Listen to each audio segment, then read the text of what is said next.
নিরপরাধ ব্যক্তিকে অপরাধী বানিয়ে দিনের পর দিন কারাগারে রাখা হতো এবং সন্ত্রাস ও দুর্নীতিবাজদের নিমিষেই ছেড়ে দেওয়া হতো।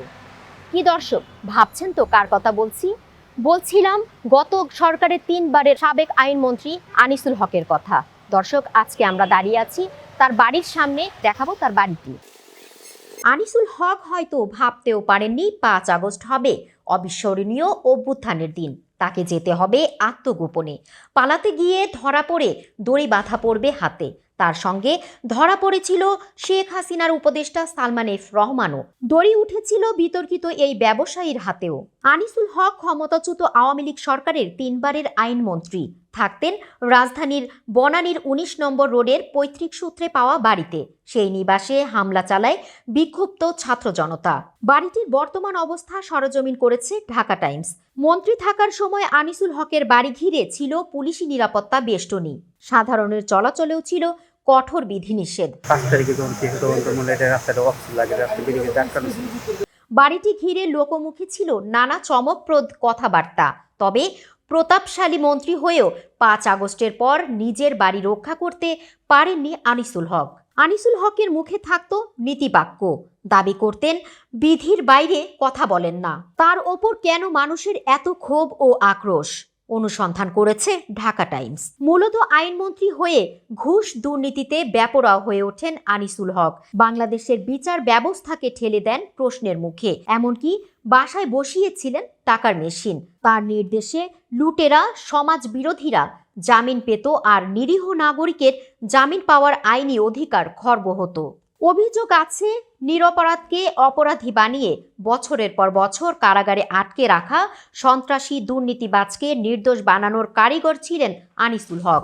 সাব রেজিস্ট্রার বদলি, মামলার রায় পাল্টে দেয়া, নির্দোষকে সাজা দেওয়া, অপরাধীর অপরাধ মাফ করে দেয়া, পিপিজিপি নিয়োগ, জামিন ও খালাস বাণিজ্য করতেন আনিসুল হক। এসব অপকর্ম করে কারি কারি টাকা কামিয়েছেন আনিসুল হক। অবৈধ টাকায় গড়েছেন সিটিজেন ব্যাংক। বিদেশে পাচার করেছেন বিপুল পরিমাণ টাকা।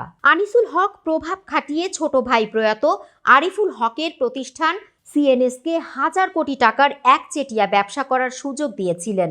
আরিফুলের মৃত্যুর পর আনিসুল হকই নেপথ্যে থেকে সিএনএস এর ব্যবসা নিয়ন্ত্রণ করতেন, যদিও প্রতিষ্ঠানটিতে তার কোনো পদ ছিল না।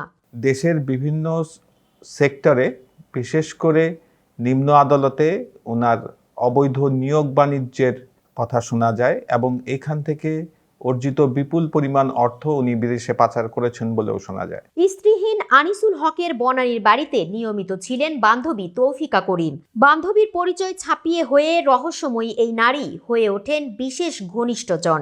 আনিসুল তৌফিকা জুটি অর্থের বিনিময়ে মামলার রায় পরিবর্তন করতেন। এসব অপকর্মে তৌফিকা করিমকে কাজে লাগাতেন আনিসুল হক। চরমভাবে কুলসিত করেন সারা দেশের আইনাঙ্গন। ঢাকা টাইমস অনুসন্ধান বলছে, মন্ত্রী নন, মন্ত্রণালয় চলত আনিসুলের বান্ধবী তৌফিকার কথায়। তার তদবিরে পাল্টে যেত মামলার রায়। জামিন অযোগ্য আসামির জামিন হতো। এভাবে হাজার হাজার কোটি টাকা কামিয়েছেন তৌফিকা। অভিযোগ রয়েছে তৌফিকা সারা দেশের আদালতে নিয়োগ বাণিজ্য করতেন। নিম্ন আদালতের কর্মচারী নিয়োগের ক্ষেত্রে জনপ্রতি 10 থেকে 15 লাখ টাকা ঘুষ নিতেন তৌফিকা। এভাবে অবৈধ পন্থায় তিনি কামিয়েছেন শত শত কোটি টাকা।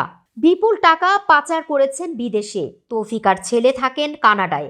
সেই সূত্রে পাচার করা অর্থে দেশটিতে বিপুল টাকার সম্পদ করেছেন। তৌফিকা করিম আনিসুল হকের এতটাই ঘনিষ্ঠ যে তার মালিকানাধীন সিটিজেন ব্যাংকের চেয়ারম্যান করেন এই নারীকে। স্বামী ও সন্তান থাকার পরও তৌফিকা আর আনিসুল ছিলেন একে অপরের। এই জুটির সম্পর্কের বিষয়টিও ছিল ওপেন সিক্রেট।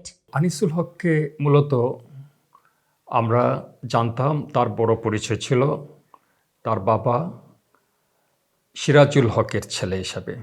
5 আগস্টের পর অনেক মানুষের কাছ থেকে অনেক প্রশ্ন, অনেক কানাঘুষা আসছে যে তিনি মন্ত্রিত্বে থাকার সময় ক্ষমতার অপব্যবহার করেছেন।